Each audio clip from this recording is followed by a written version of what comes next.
राजस्थान की भाजपा सरकार ने प्रदेश के 3 संभागों और 9 जिलों को निरस्त कर दिया है, जिनमें से सीकर संभाग और नीम का थाना जिला भी शामिल है। इसके बाद से इन दोनों क्षेत्रों में जबरदस्त विरोध प्रदर्शन हो रहे हैं। सीकर को संभाग और नीम का थाना को फिर से जिला बनाए जाने की मांग तेज हो गई है।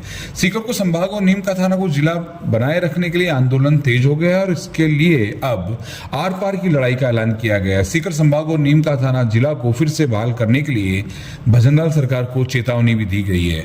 इसी विरोध प्रदर्शन के तहत 4 जनवरी को सीकर बंद का आह्वान किया गया है। का अधिकार था जिसको पूर्ववर्ती कांग्रेस सरकार ने दिया था, संभाग का दर्जा और जिले का दर्जा।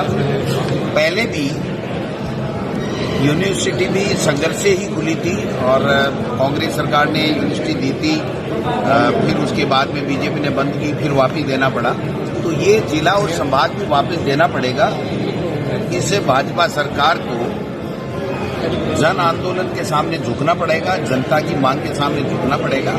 माननीय अमराराम जी सीकर सांसद, हमारे राहुल कसवा जी चूरू के सांसद, ब्रजेंद्र ओला जी जो हमारे झुंझुनू के सांसद हैं, वो तीनों हमारी इस पूरे संघर्ष समिति में इसको कोऑर्डिनेट करेंगे। तीनों सुप्रीमो, तीनों जो फैसला जब भी कॉल करेंगे तो हम सब लोग इकट्ठे हो जाएंगे इनको तीनों के नेतृत्व में।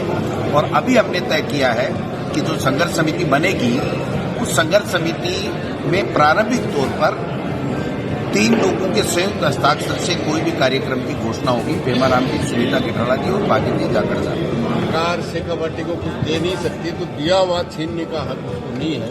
और इसके लिए निश्चित रूप से हर गांव, हर गली, हर मोहल्ला इसके लिए लड़ेगा और सरकार को बाध्य करेगा कि उनका जो हक नीमका थाना का जिले का और सीकर संभाग का, पूरे 4 जिले की आम जनता इसके लिए लड़ेगी और सरकार को।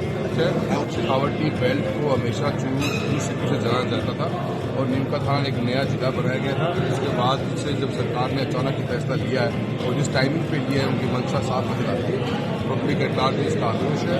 ये शुरुआत कांग्रेस सरकार के टाइम में हुई थी और जो जरूरत भी थी, हमारे सुजानगढ़ को भी एक जिले बनाने की डिमांड बहुत बनी रही है, क्योंकि एरियाज इतने बड़े दूर दूर हो गए हैं कि एक आम पब्लिक की जो जरूरत पड़ती है उसके लिए जाना आना बहुत खर्चा पड़ता है, बहुत दूरी पड़ती है। तो सुजानगढ़ की डिमांड थी और आज हमने सबने इकट्ठा होकर संघर्ष समिति बनाई गई है।